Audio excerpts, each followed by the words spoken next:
stings a little. I wasn't expecting it. It kind of shocked me. I'm back to actually test Viquere's EpiPro Diode laser. I got scared. I chickened out for a second, but I'm here to actually give it a try. Woo, let's go into this together. I just want to show the settings that I'm going to be using today so y'all have an idea. But I'm doing hair removal. In the winter, I'm a 4. In the summer, I'm a 5. So I'm going to be doing my winter shade. And I'm going to be doing my underarms. Whenever you're ready, you just press that little go button. There's 1, 2, 3 levels of kind of like intensity. I'm going to be doing 1 because I'm a baby. And then this is the frequency of how many shots, basically the flashes that the lasers does. So it goes up to level 6. I'm going to do 1 because I'm a baby. Here's the cooling. So it's going to provide a nice cooling sensation. And then when I'm ready, I just press the go button. Last thing before we start, I'm going to be using basically some type of like ultrasound gel. You're going to put this on and then it's just going to glide along as you're doing the treatment. Generally spread it so that it has a better time moving along your skin. Okay, so I have everything set up.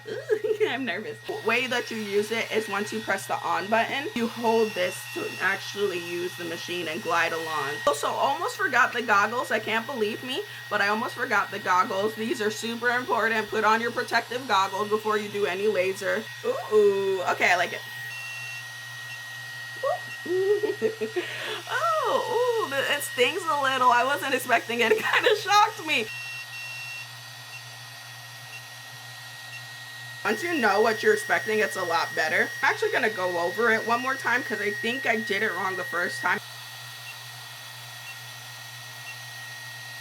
So I'm officially done with my underarms. The way that I can tell, like, I know that I'm doing it right. Of course, like, I feel the little zings, but it's the burning smell of hair. Yes, yes. That's how you know it's working. It's like, if you have any laser hair removal, it just feels like laser hair removal. Like, the skin's just kind of sensitive. And I'm probably just gonna put some aloe vera gel to help soothe my skin. I'll be doing this within a month. I'm keeping myself accountable, and y'all keep me accountable, please, too, because I might try to chicken away, but no, we're doing this. We're getting rid of this hair. This is perfect for my hair removal and to be able to stay inside and do it at home at my own pace and not be scared of people seeing my hair and everything. So I don't know. This seems like a really cool device. I'm going to be doing these updates, especially brown skin. So Viqure kindly did send this to me. So I want to give a shout out to them again that I was able to even ever try this. Like, this is such a beautiful thing to me. If anybody's curious about the device, wants to learn more, you can check out Viqure's site. I have it linked in my link tree if you want to go ahead and check it out. If you do click my link, I do get affiliate share. But if you're not comfortable doing that, go ahead and just look up Viqure's EpiPro device so that you can learn more about it. And if you have any questions, let me know and I'll be happy to help.